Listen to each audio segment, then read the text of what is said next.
My friends, in life, people will hurt you. Sometimes intentionally, sometimes unintentionally. But the real question is, do we have to react instantly every time? Think about it. If every time someone throws a stone at you, you throw one back, soon the whole world will be full of broken windows and broken hearts. When someone hurts us, our mind pushes us to react immediately, to give it back to prove we are not weak. But wisdom teaches us something deeper. Strength is not an instant reaction, but in patient response. Remember, boiling water softens a potato but hardens an egg. It's not the situation, but how we respond to it that shapes who we become. My friends, have you ever noticed the difference between a reaction and a response? Imagine this. You're driving your car peacefully. Suddenly, another car cuts in front of you without any signal. Instantly, your blood pressure rises. Your hand reaches for the horn and your tongue is ready with a few very colorful words. The audience laughs. That's a reaction. Instant, emotional, uncontrolled. But let's pause.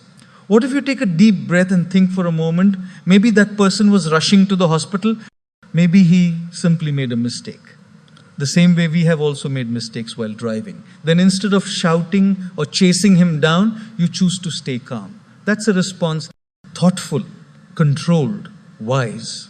You see, my dear friends, a reaction comes from the heart in the heat of the moment.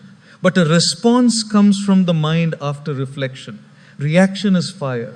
Response is light. Reaction burns bridges. Response builds understanding. Let me give you a small example from daily life. You receive a message late at night.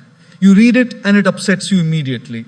Your fingers are itching to type back an angry reply. But if you send that message in the heat of the moment, chances are tomorrow morning you will regret it. How many of us have done that? Pause, raise hand, smile. Yes, almost all of us. That's the power of reaction. It makes us slaves of the moment. But when you wait, when you sleep over it, when you give your mind a little space, now, my friends, pausing is one thing, but responding wisely is where the real art lies. How do we turn that pause into power? Let me share a few simple ways. Yes, it sounds simple, but it works like magic. When anger rises, take a deep breath, count to 5, feel the tension leaving your body. Remember, the mind can only respond clearly when the heart is calm.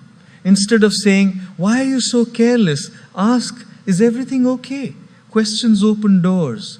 Statements often slam them shut. A response built on curiosity and understanding can transform conflict into connection. Pause and imagine their perspective. Maybe they are stressed, tired, or distracted. Maybe they made a mistake without ill intent. Empathy turns irritation into insight. It softens the fire of reaction and lights the lamp of understanding. Not literally for months. Audience chuckles. But even a few hours, or at least until you've slept, gives your mind space to cool down. Anger is loud at night. Clarity is calm in the morning. Words are powerful. They can wound or they can uplift. When you respond thoughtfully, you create bridges instead of burning them. Remember, the goal is not to prove you are right, but to preserve peace and understanding. Let me give you an example. A friend once texted me angrily about something I didn't do. My first instinct was to defend myself immediately. But I paused, took a deep breath, and asked a simple question. Can you help me understand what upset you? That single question turned anger into dialogue, conflict into clarity, and tension into laughter later. Audience laughs softly. You see, my friends, responding wisely is not about being perfect. It's about being intentional. It's about choosing thought over impulse, reflection over reaction, and peace over chaos. My friends, ask yourself this. Will my words bring peace? Or will they bring war? Even in the smallest moments of daily life, the pause can transform situations. A parent about to scold a child, if they pause, they may see that the child didn't disobey out of rebellion, but out of innocence. A husband or wife on the verge of an argument, if they pause, they may realize the fight isn't about who's right, but about who values the relationship more. A friend about to reply harshly, if they pause, they may choose kindness instead. You see, words are like arrows. Once released, they cannot be taken back. The pause gives us the chance to check our aim before shooting.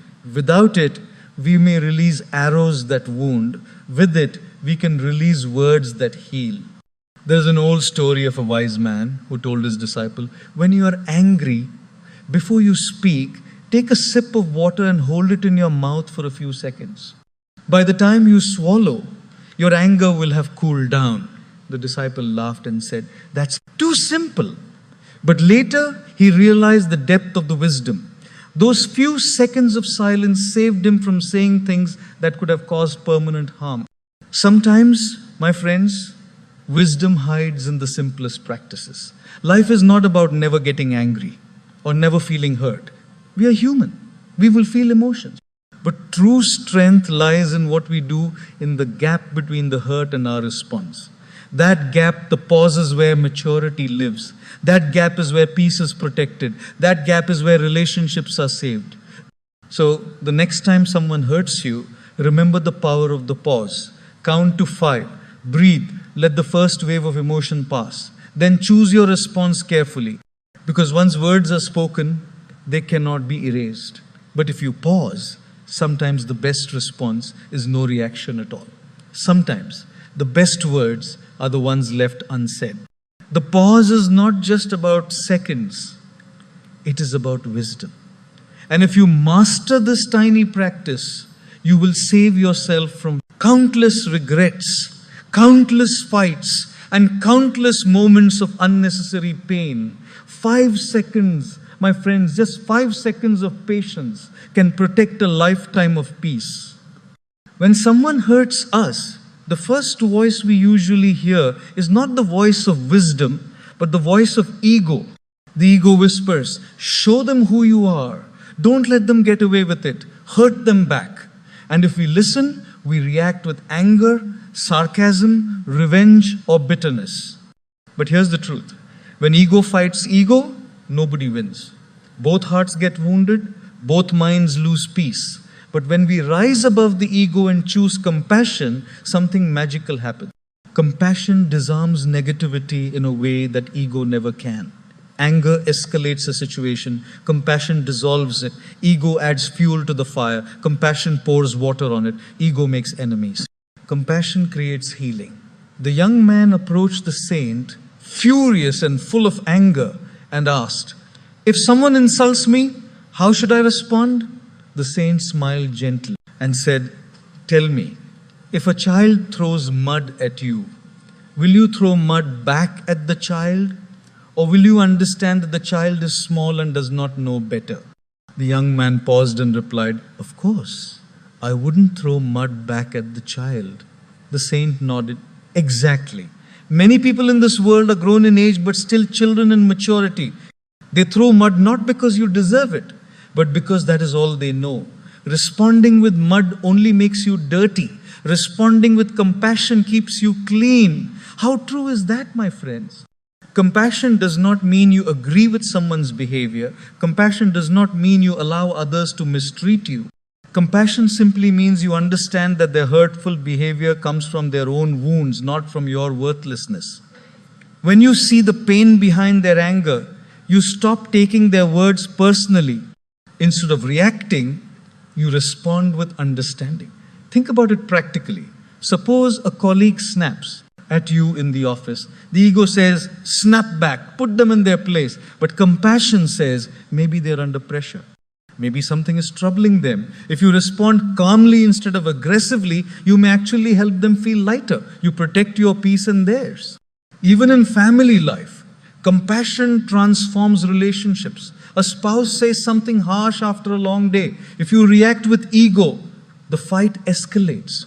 But if you pause and respond with compassion, I can see you're tired. Let's talk later. You stop the fight before it even begins. Instead of two wounded egos clashing, two hearts come closer. And remember, my friends, compassion is not weakness. Many think if I don't react, people will walk over me. No, compassion is strength. It is the courage to remain kind when it is easier to be cruel. It is the ability to stay calm when it is easier to explode. It is the choice to stay human when ego wants you to be a monster. Even science supports this. Studies show that when we practice compassion, our brain releases oxytocin, the hormone that promotes bonding and reduces stress. Compassion heals not only others, but it heals us too. Anger damages the body, compassion repairs it. Anger poisons the mind, compassion cleanses it. Anger steals your sleep, compassion gives you peace. So the next time someone hurts you, ask yourself, do I want to add more pain to this world, or do I want to add more healing? Ego spreads hurt. Compassion breaks the cycle and starts a new one, a cycle of peace. My friends, compassion is not about what the other person deserves. It is about who you want to be. The world is already full of ego, anger, and hatred. What it needs more of is patience, forgiveness, and compassion. When you respond with compassion instead of ego, you're not just protecting your peace, you are becoming a source of light in someone else's darkness. People may forget what you said, they may forget what you did, but they will never forget how you made them feel. If your compassion makes someone feel seen, understood, and less alone, then you have already won the greatest battle, the battle against your own ego. And my friends, one of the greatest skills we can cultivate for lasting peace is learning to detach from drama, to step back, and to respond with clarity and love rather than reaction. My dear friends, remember this: we cannot control what others say or do, but we can always control how we respond.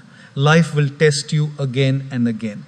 People will misunderstand you, hurt you, even provoke you. But every time that happens, you stand at a sacred crossroads. One path leads to reaction, the other leads to response. Reaction is easy. It gives instant satisfaction but lasting regret. Response takes patience. It may take a moment longer, but it gives peace that lasts forever. So the next time someone hurts you, pause, breathe, smile gently. Don't let their behavior decide your character. Let your peace be stronger than their provocation. Because in that moment of silence, you are not just controlling anger, you are mastering yourself. You are proving that peace is more powerful than pride and understanding is stronger than ego. My friends, anyone can throw fire, but it takes wisdom to stay cool. Anyone can react, but it takes grace to respond. Anyone can shout, but it takes strength to stay silent. And when you choose patience over impulse, compassion over ego, peace over pride, you don't just change the situation, you elevate your soul. So remember, when someone hurts you, don't react instantly. Pause, reflect, respond. Because in that small pause lies your biggest power, the power to protect your peace, your relationships, and your inner joy. And as you walk away with calmness, let the world wonder what keeps you so peaceful while everything around you is loud. Just smile and say, I've learned the power of the pause.